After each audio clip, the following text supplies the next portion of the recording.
ഈ നാട് വിട്ടുപോയാലും ശരി, ഈ നാടിന്റെയും അധികാരം കാലാകാലം നമ്മുടെ നിയന്ത്രണത്തിൽ തന്നെ നിൽക്കണം. അതിനുവേണ്ടി എന്താ ചെയ്യാൻ പറ്റുക? അങ്ങനെയാണ് അവർ ഡിവൈഡിംഗ് റൂൾ കണ്ടെത്തുന്നത്.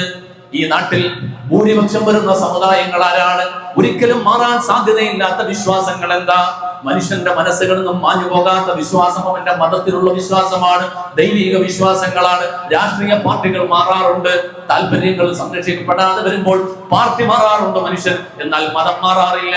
മതത്തിന്റെ വിശ്വാസം, ദൈവിക വിശ്വാസം, പടച്ചവനുള്ള വിശ്വാസം മാറാറില്ല.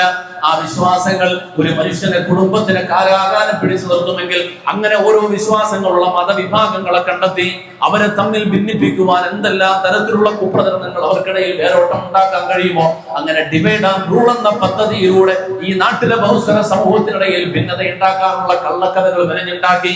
HR നെവില്ലെ എന്ന ബ്രിട്ടീഷ് ഉദ്യോഗസ്ഥർ ബാബരി മസ്ജിദ് എന്ന മനോഹരമായ ഇസ്ലാമിന്റെ പള്ളിയെ രാമൻ ജനിച്ച ഭൂമിയാണെന്ന് പറഞ്ഞ് തെറ്റിദ്ധരിപ്പിച്ചുകൊണ്ട് സമൂഹങ്ങൾക്കിടയിൽ ഭിന്നത ഉണ്ടാക്കിക്കൊണ്ട് ശക്തമായ വർഗീയ വിഷത്തിന്റെ ആദ്യത്തെ ബീജം അവിടെ സ്ഥാപിച്ചു.